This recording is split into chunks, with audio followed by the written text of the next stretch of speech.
अस्सलाम वालेकुम। हमारे प्यारे नबी हज़रत मोहम्मद सल्लल्लाहु अलैहि वसल्लम ईद उल अज़हा कैसे मनाते थे और वो कौन से लोग हैं जिनकी कुर्बानी कबूल नहीं हो? क्या मादा जानवर यानी कि फीमेल एनिमल्स की कुर्बानी जायज़ है? हमारे नबी सल्लल्लाहु अलैहि वसल्लम ने इस बात को यकीनी बनाया कि हर कोई ईद की नमाज़ पढ़े।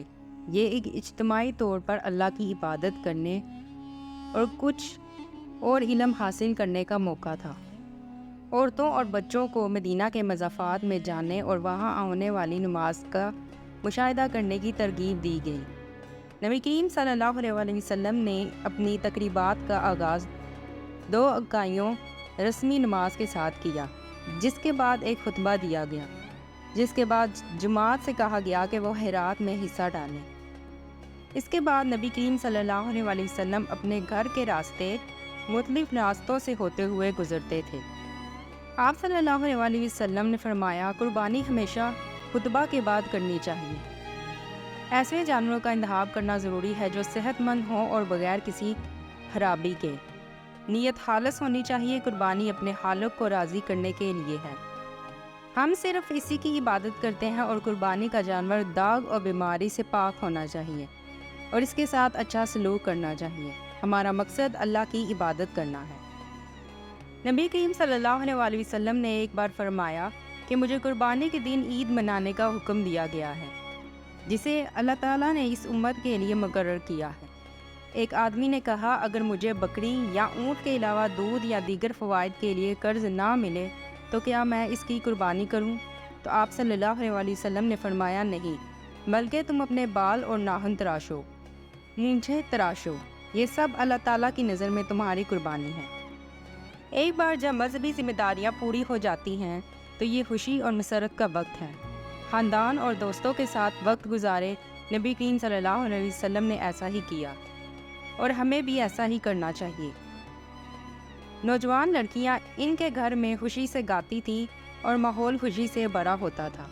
एक मौका पर सहाबी अबू बकर रज़ी अल्लाह अन्हा ने नबी करीम सल्लल्लाहु अलैहि वसल्लम के घर तशरीफ़ लाए, जहां 2 नौजवान लड़कियां डफ बजा रही थीं और नबी करीम सल्लल्लाहु अलैहि वसल्लम अपने कपड़ों में लिपटे हुए थे, यानी सो रहे थे। अबू बकर सिद्दीक़ ने उन्हें डांटा, लेकिन रसूलुल्लाह सल्लल्लाहु अलैहि वसल्लम ने अपने चेहरे से कपड़ा हटाया और अबू बकर सिद्दीक़ रज़ी अल्लाह अन्हा से फरमाया, इन्हें छोड़ दो, क्योंकि ये ईद के दिन और मिना का दिन है।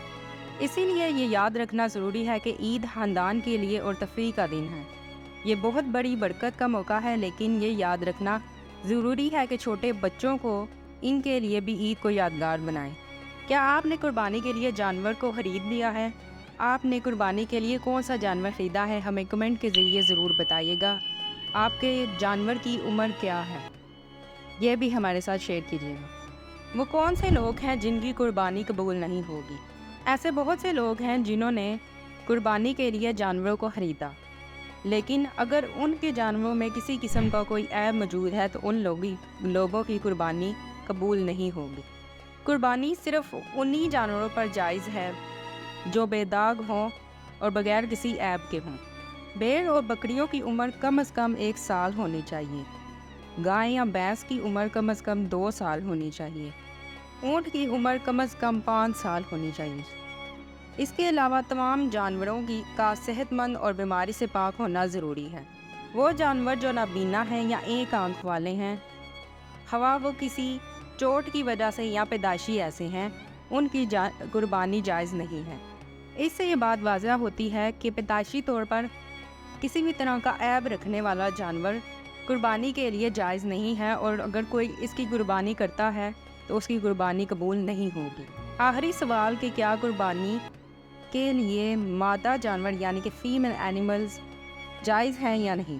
शेख मोहम्मद बिन इब्राहिम रहमतुल्लाह ने कहा, हामला बकरी की कुर्बानी जायज़ है अगर वो दूसरे जानवरों की तरह बेऐब है, यानी कि वो सेहतमंद है, और बाकी अल्लाह ही बेहतर जानता है।